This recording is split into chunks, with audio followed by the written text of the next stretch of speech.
Hello అండి, నమస్తే. Welcome to my channel Vanitha cakes and vlogs. ఈ రోజు వీడియో వచ్చేసి పైనాపిల్ టీ టైమ్ కేక్. ఈ కేక్ ని నేను షార్ట్ వీడియో కింద అక్కడ పెట్టాను. అక్కడ చాలా కామెంట్స్ అయితే వచ్చాయి రెసిపీని షేర్ చేయమని చెప్పి. మీ అందరి కోసం అయితే ఈ రెసిపీని క్లియర్ గా ఎక్స్ప్లెయిన్ చేస్తాను. ఎక్కడ కూడా స్కిప్ చేయకుండా చూడండి. మీ ఇంట్లో ఎలాంటి ఓటీజీ ఓవెన్ కూడా లేకపోయినా పర్లేదు, నేనైతే నార్మల్ స్టవ్ మీద చేసి చూపిస్తాను. మనం ఇప్పుడు ప్రాసెస్ లోకి వెళ్లే ముందు నోట్స్ అయితే రాసుకోండి. నేను ఇక్కడ క్లియర్ గా ఎక్స్ప్లెయిన్ చేస్తాను, ఒకసారి వినండి. Half KG pineapple tea time cake అని ఉంది కదా, కింద 500 గ్రామ్స్ అని ఇచ్చాను. హాఫ్ కేజీ అంటే 500 గ్రామ్స్ అని చెప్పి అక్కడ 500 గ్రామ్స్ అని ఇచ్చాను. ఇక్కడ లెఫ్ట్ సైడ్ లో ఇచ్చాను కదా, అవన్నీ కూడా ఇంగ్రీడియంట్స్ ఇప్పుడు కావాల్సినవి అనమాట. ఒకసారి చెప్తా చూడండి. 2 eggs, 1 cup maida and half cup maida. ఆ తర్వాత 1/4 cup Milkmaid, 3/4 cup sugar powder. 3/4 cup చాలా మంది దగ్గర ఉండదు. వాళ్ళు ఏం చేస్తారంటే హాఫ్ కప్ ప్లస్ పావు కప్ వేసుకోండి షుగర్ పౌడర్. అలానే 1 TSP baking powder. Teaspoon వేరు, టేబుల్ స్పూన్ వేరు. చాలా వీడియోస్లోనే చెప్పాను మీకు. TSP అని ఉంటుంది కదా, అది 1 టీ స్పూన్ వేసుకోండి baking powder. Half TSP baking soda, 1 cup milk, half cup oil, 1 TSP pineapple essence, half TSP vanilla essence. మీకు ఇంకా ఎగ్ స్మెల్ వస్తుంది అనుకుంటే ఇంకో హాఫ్ టీ స్పూన్ అయితే పైనాపిల్ ఎసెన్స్ వేసుకోవచ్చు. ఇక్కడ చూడండి, పైన 8 ఇంచ్ స్క్వేర్ టీన్ అని ఇచ్చాను కదా, నేనైతే హాఫ్ కేజీకి 8 ఇంచ్ స్క్వేర్ టీన్ అయితే యూజ్ చేస్తాను. టైం వచ్చేసి 35 to 40 minutes అనమాట. ఇక్కడ రైట్ సైడ్ లో కొన్ని ఇంగ్రీడియంట్స్ ఇచ్చాను కదా, అవి ఏంటి అంటే నార్మల్గా నేను ఈ కేక్ సేల్ చేసేది 200K. నేను ఇలా వేసుకున్నాను అనుకోండి, ఇప్పుడు చెప్పే ఆ ఇంగ్రీడియంట్స్, నాకు కాస్ట్ అనేది ఎక్కువ అయిపోద్ది. అసలు చిన్నది కూడా ఇంకా లాభం అనేది నాకు ఏమీ ఉండదు. అందుకని చెప్పి నేను ఈ ఇంగ్రీడియంట్స్ వాడతాను. చాలా మంది కస్టమర్స్ ఏంటి అంటే నా కాస్ట్ ఎంతైనా పర్లేదు, నాకు టేస్ట్ ఉండాలి బాగా అని చెప్పి ఉంటారు కదా, వాళ్ళకి ఇంగ్రీడియంట్స్. అలానే మనం ఇంట్లో చేసుకున్నా కూడా ఇంగ్రీడియంట్స్ వాడండి. నేను చెప్తా చూడండి ఏంటో. హాఫ్ కప్ ఆయిల్ ఉంది కదా, ఆ ప్లేస్లో హాఫ్ కప్ బటర్ వేసుకోవాలి. నేను బ్రాకెట్లో పెట్టాను చూసారా. అలానే పావు cup Milkmaid plus 3/4 sugar powder రీప్లేస్గా half cup Milkmaid, half cup sugar powder వేసుకోవచ్చు. ఇంకా కాదు, ఇంకా బాగుండాలి అనుకుంటే మొత్తం స్కిప్ చేసేయండి. మిల్క్ మేడ్, షుగర్ పౌడర్ మొత్తం కూడా 1 కప్ వరకు మిల్క్ మేడ్ వేసుకోవచ్చు. టేస్ట్ మాత్రం బాగుంటుంది. నేను ఇప్పుడు చెప్పే రెసిపీ కూడా టేస్ట్ చాలా బాగుంటుందండి. ఫస్ట్ నేను చెప్పే రెసిపీనే ట్రై చేయండి, దాని తర్వాత రీప్లేస్ చేసుకోండి. ఇంకా టేస్ట్ అనేది ఎన్హాన్స్ అవుతుంది. ఇప్పుడు నేను చేస్తున్న రెసిపీ నేను కస్టమర్స్కి అయితే సేల్ చేస్తాను. వాళ్ళు కూడా చాలా బాగుందని చెప్పి రివ్యూ ఇచ్చారు. లాస్ట్లో ఆ క్లిప్ అనేది యాడ్ చేస్తాను. మీరైతే ఎక్కడ కూడా స్కిప్ చేయకుండా చూడండి. మీకు ఇప్పటి వరకు చెప్పింది బాగా అర్థమైందని అనుకుంటున్నాను. ఎవరికైనా అర్థం కాకపోతే కామెంట్లో ఖచ్చితంగా కామెంట్ చేయండి, నేను ఖచ్చితంగా రిప్లై అనేది ఇస్తాను. ఇప్పుడు ప్రాసెస్లోకి వెళ్ళిపోదాము. 8 ఇంచ్ టిన్ నేను కొంచెం ఆయిల్ అనేది అప్లై చేసుకొని బటర్ పేపర్ చుట్టూ కూడా వేసుకోవాలి. నార్మల్ కేక్స్లా కాదు, పేస్ట్రీలా కాదు, టీ టైంకి అయితే చుట్టూ కూడా వేసుకోవాలి. ఇది మాత్రం మర్చిపోవద్దు. ఇంకా నేను వచ్చేసి ఇక్కడ బేషన్ అయితే తీసుకుంటున్నాను. 8 ఇంచ్ వచ్చేసి కుక్కర్లో పట్టదు కాబట్టి లోపల ఎలాంటి సాల్ట్ ఇసుగ్గాని వేయలేదు. మీకు చూపించాను కదా, నార్మల్ స్టాండ్ పెట్టేశాను. మీకు ఫ్లేమ్ కూడా చూపిస్తా, ఒకసారి చూడండి. ఇక్కడ ప్రీహీట్ చేసుకోవాలి 15 మినిట్స్ వరకు. లో ఫ్లేమ్లోనే పెట్టుకోవాలి. ప్రీహీట్ అంటే 15 మినిట్స్ వరకు పెట్టుకుంటే సరిపోతుంది. బేటర్ కలపడానికి లేట్ అవుతుంది అనుకుంటే 15 మినిట్స్ ఉన్నప్పుడే పెట్టుకోండి మీరు. నేనైతే ముందుగా పెట్టేసుకొని బేటర్ కలుపుకుంటాను, ఎందుకంటే 15 మినిట్స్లో నేను బేటర్ కలిపేయగలను. ఫస్ట్ చేసే వాళ్ళకి కొంచెం లేట్ అవుతుంది కాబట్టి మీరు 15 మినిట్స్ పెట్టుకోవాలి ప్రీహీట్ అనేది. మీరు కలిపే మధ్యలోనే పెట్టుకోండి. మీరు మొత్తం కలిపేసి పక్కన పెట్టేసి అప్పుడు ప్రీహీట్ పెట్టుకుంటాం అంటే మాత్రం కేక్ అనేది సరిగ్గా పొంగదు, సరేనా. మీరు కలిపేటప్పుడే మీరు ప్రీహీట్ పెట్టుకొని బ్యాటర్ మొత్తం ఫినిష్ అయిపోయిన వెంటనే టిన్లో వేసేసి బేకింగ్ పెట్టేయాలి.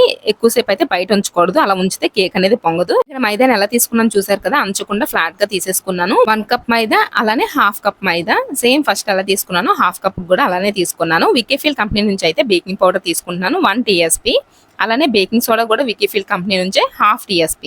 ఈ మూడేనండి డై ఇంగ్రీడియంట్స్ అంటే. 1.5 కప్ మైదా, 1 TSP baking powder, half TSP baking soda. ఈ మూడు కూడా జల్లించేసుకొని పక్కన పెట్టేసుకోవాలి.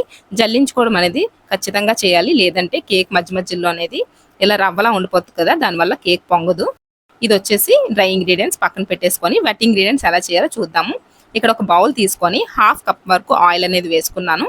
అందులోకి మిల్క్ మేడ్ వేసుకోవాలి. ఇక్కడ మిల్క్ మేడ్ వచ్చేసి ప్యాకెట్లో వచ్చింది కదండి, నాకైతే చాలా బాగా అనిపించింది. ఫస్ట్లో టిన్స్ ఏంటంటే తీసేసి వదిలేసేదాన్ని పక్కన, ఇదైతే అలా కాదు, అయిపోగానే మనం లిడ్ క్లోజ్ చేసుకోవచ్చు.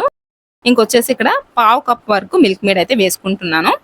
ఇక్కడ మిల్క్ మేడ్ బదులు ఏం వేసుకోవాలి, ఆయిల్కి బదులు ఏం వేసుకోవాలి నేను క్లియర్గా చెప్పాను కదండి నోట్స్లో. మీరైతే ఫస్ట్ ఈ రెసిపీనే చేయండి, తర్వాత ఆ రెసిపీని మళ్ళీ చేద్దరు రీప్లేస్ చేసి. ఇక్కడ 3/4 వరకు షుగర్ పౌడర్ అనేది యాడ్ చేస్తున్నాను. ఇక్కడ నాకు కొంచెం గిన్నె చిన్నది అయిపోయింది, దానివల్ల చుట్టూ తులిపోతుంది చూడండి. మీరైతే అలా కాకుండా కొంచెం పెద్ద గిన్నె తీసుకోండి. ఇక్కడ 3/4 కప్ ఎవరికైతే లేదో వాళ్ళు హాఫ్ కప్ ప్లస్ పావు కప్ షుగర్ పౌడర్ అయితే వేసుకోవాలి. ఇక్కడ మనమైతే మిల్క్ యాడ్ చేసుకోవాలి. చాలా థిక్గా ఉంది కదా, కరగదు షుగరు.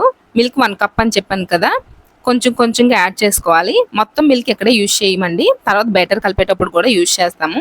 ఫస్ట్ అయితే కొంచెం కొంచెం యాడ్ చేసుకొని షుగర్ మొత్తం కరిగించేలా కరిగిపోయినట్టు చేసుకోవాలి. ఇక్కడైతే హాఫ్ కప్ ఆయిల్, అలానే పావు cup Milkmaid, 3/4 cup sugar powder, కొంచెం మిల్క్ వేసుకొని అయితే ఇలా కన్సిస్టెన్సీ వచ్చేటట్టు మొత్తం కరిగించేసుకొని పక్కన పెట్టుకుంటాము.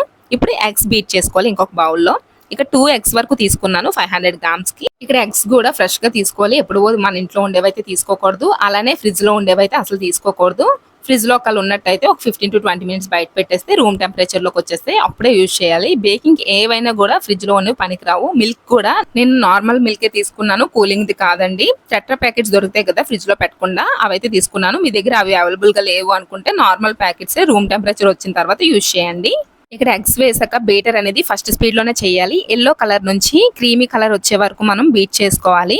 మనకి బీటర్ అనేది కంపల్సరీ ఉండాలండి. మిక్సీతో కానీ విస్కర్తో కానీ చేసేస్తామంటే అసలు అవ్వదు, మనకు అంత పర్ఫెక్ట్ గా రాదు. మీరు ఫస్ట్ టైం చేస్తున్నారు, మీ దగ్గర లేదంటే అలా చేయండి, కానీ అంత పర్ఫెక్ట్ గా అయితే రాదు. కంపల్సరీ బీటర్ అనేది యూజ్ చేయాలి. ఇలా క్రీమీ కలర్ లోకి వచ్చేసిన తర్వాత మనం ముందుగా పెట్టుకున్నాం కదా oil, Milkmaid, sugar powder కరిగించేసుకొని వాటిని మొత్తాన్ని అయితే ఎగ్స్ లోకి వేసేసుకొని ఒకసారి బీట్ చేసుకోవాలి, ఎగ్స్ లోకి మొత్తం కలిసేలాగా. మనం కేక్ కి బ్యాటర్ ఎప్పుడు మిక్స్ చేసినా కూడా ఫస్ట్ స్పీడ్ లోనే చేయాలి. విప్పింగ్ క్రీమ్ చేసేటప్పుడే 1 to అలా 5 వరకు వెళ్ళాలి. ఇక్కడైతే బ్యాటర్ ని కలిపేసుకున్నాను. ఇప్పుడు డ్రై ఇంగ్రీడియంట్స్ అయితే వేసుకుంటాను చూడండి. డ్రై ఇంగ్రీడియంట్స్ వేసేటప్పుడు ఒకటేసారి వేసేకండి, ఉండలు ఉండలుగా ఉండిపోద్ది. కొంచెం కొంచెం వేసుకొని కట్ అండ్ ఫోల్డ్ మెథడ్ లో కలుపుకోవాలి, లేదు అంటే విస్కర్ తో కూడా కలుపుకోవచ్చు. నేనైతే కట్ అండ్ ఫోల్డ్ మెథడ్ లోని స్పాచులాతో అయితే కలిపేసుకుంటున్నాను.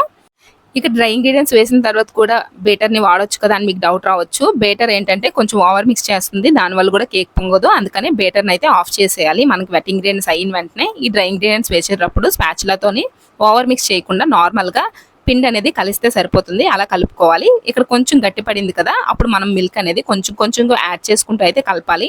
ఎక్స్ట్రా మిల్క్ ఏమి కాదండి, 1 కప్ మిల్క్ అన్నాను కదా, అదే మిల్క్ యూజ్ చేస్తున్నాను ఫస్ట్ నుంచి కూడా. నాకు ఇంకా కూడా మిల్క్ మిగిలిపోయింది, ఒక పావు కప్ వరకు. మీరు కూడా చూసుకొని కలుపుకోండి, రిబ్బన్ కన్సిస్టెన్సీ వస్తే సరిపోతుంది.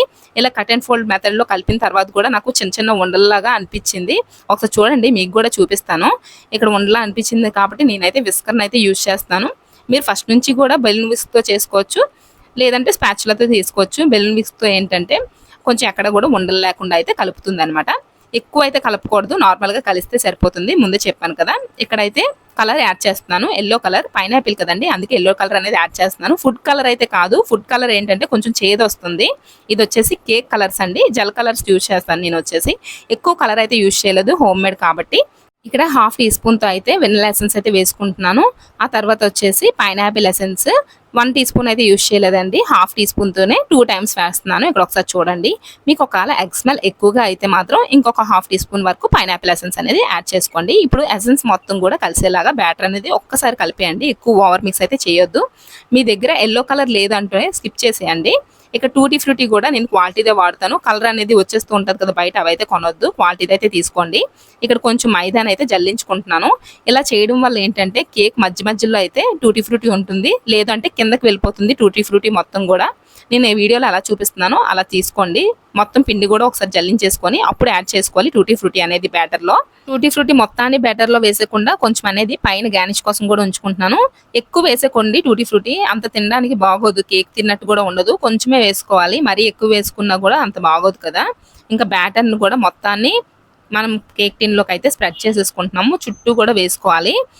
ఇలా ఒకసారి 2 టైమ్స్ ట్యాప్ చేసేసుకొని మీ దగ్గర టూత్ పిక్ ఏదైనా ఉంటే నేను చూపిస్తున్నట్టు జిగ్జాగ్ మెథడ్లో ఇలా చేసుకోండి. కేక్ అనేది పర్ఫెక్ట్గా వస్తుంది. ఎయిర్ గ్యాప్స్ ఏ ఉన్నా కూడా పైకి వచ్చేస్తాయి. ఇందాక చెప్పాను కదా పైన గార్నిష్ కోసం కూడా కొంచెం ఉంచుకున్నాను అని చెప్పి, ఇంకా అవి కూడా వేసేసుకుంటున్నాను. ఇలా వేసుకోవడం వల్ల కేక్ అనేది చూడడానికి లుక్ వైజ్గా చాలా బాగుంటుంది. ఇలా వేసుకొని టిన్ అయితే ప్లేస్ చేసేసుకోవాలి. ఆల్రెడీ ప్రీహీట్ పెట్టున్నాం కదా, చూసారా ఎలాంటి ఇసుక కూడా సాల్ట్ కూడా వేయలేదు. నేను నార్మల్గా పెట్టేసి టిన్ని లిడ్ని క్లోజ్ చేసేస్తున్నాను నీట్గా, ఎక్కడ కూడా గ్యాప్స్ అనేవి లేకుండా. ఇక్కడ ఫ్లేమ్ వచ్చేసి సిమ్కి మీడియంకి మధ్యలో ఉండాలి. 30 to 40 మినిట్స్ అయితే బేక్ అవ్వాలండి. 30 మినిట్స్ వరకు అసలు ఓపెన్ చేయొద్దు. 30 అయిన తర్వాత ఒకసారి చూసి అప్పటికి బేక్ అవ్వకపోతే ఒక 10 మినిట్స్ వరకు మళ్ళీ పెట్టుకోండి.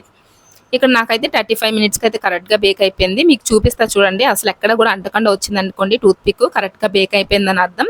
ఇంకా ఒక్క నిమిషం కూడా లోపల అయితే ఉంచొద్దు, కేక్ అనేది మాడిపోయే ఛాన్స్ ఉంది. ఇంకా బయటికి తీసేసుకొని గాలికి అలా వదిలేకుండా ఒక కాటన్ క్లాత్ అయితే కప్పి ఉంచుకోండి.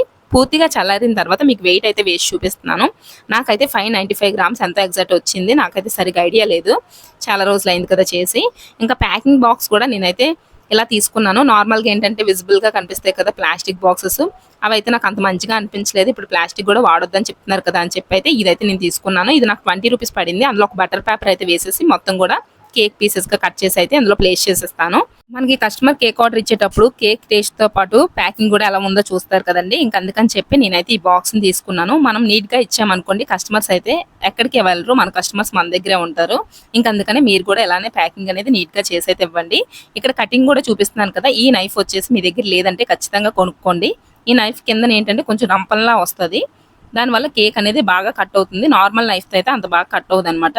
దీన్ని అయితే నాకు పీసెస్ 500 గ్రామ్స్కి 36 పీసెస్ వరకు నాకు వచ్చాయి. నాకు చెప్పాను కదా 595 గ్రామ్స్ ఎంత ఎక్స్ట్రా వచ్చిందని చెప్పి, నేనైతే ఒక పీస్ కూడా మేము అయితే ఉంచుకోమండి.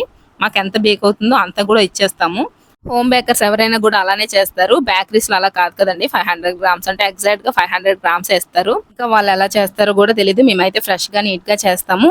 అదంతా ఎందుకు, మీరు కూడా ఒకసారి ఇంట్లో ట్రై చేయండి. పర్ఫెక్ట్గా రాకపోతే నన్ను అడగండి, కస్టమర్ రివ్యూ కూడా లాస్ట్లో ఇస్తున్నాను చూడండి. Thank you, bye.